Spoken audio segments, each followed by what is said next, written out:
Judith chapter 10.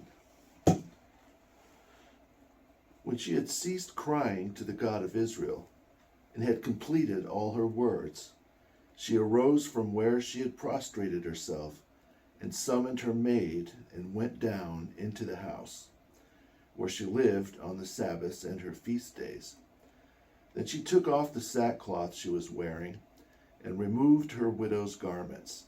She washed her body with water, and anointed herself with precious ointment. She braided her hair, and put a headdress on her head, and put on festive attire she had worn when her husband Manasseh was alive. She placed sandals on her feet, and put on her bracelets, her anklets, her rings, earrings, and all her jewelry. She made herself very beautiful, inviting to the eyes of all the men who might look at her, who might look on her. Then she gave her maid a flask of wine and a cruse of oil, and filled a bag with grain, and a cake of dried fruit, and a loaf of bread. All these items she wrapped up together, and gave them to her maid. Then they went out to the gate of the city of Bethulia, and found Uzziah standing there with the elders of the city, Chabris and Charmis. And they saw her, and her face was changed, and her clothing was different. And they marveled at her beauty, and said to her, "May the God of our fathers grant you favor, and fulfill your pursuits, to the exaltation of the sons of Israel and the glory of Jerusalem." She bowed down to God, and said to them, "Order the gates of the city to be opened, and I will go out to fulfill the words you spoke with me." They commanded the young men to open the gates, as she had requested. And so they did, and Judith went out along with her maid, and the men of the city watched her until she went down the mountain and crossed the valley, until they could no longer see her. The women traveled straight through the valley, and an Assyrian patrol met her. They seized her and asked, "Who are you? And where are you coming from? And where are you going?" She replied, "I am a daughter of the Hebrews, and I am fleeing from them, because they are about to be given over to you to be devoured.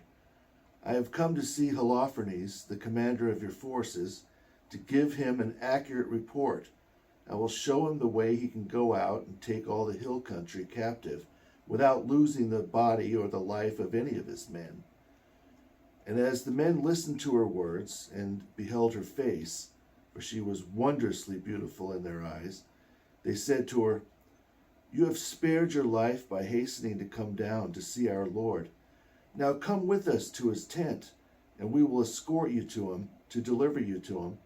When you stand before him, do not be faint-hearted, but report to him just as you said, for he will treat you well." They then chose 100 men from among them to escort her and her maid, and they brought them to Holofernes' tent. There came about quite a commotion throughout the entire camp, for the rumor of her arrival quickly spread among the tents. They came and gathered around her as she stood outside the tent of Holofernes, while they announced her presence to him. They marveled at her beauty, and because of her they wondered about the Israelites. Each said to his neighbor, "Who will dare despise this people with a woman like this among them? Surely it is not wise to leave even one of their men alive, for if we let them go, they will be able to outwit the whole world." Then those guarding Holofernes and all his servants came out and led her into the tent. Holofernes was reclining on his couch under a canopy of purple and gold, emeralds and other precious stones. When they told him of her being there, he came out, preceded by silver lamps, to the entrance of the tent.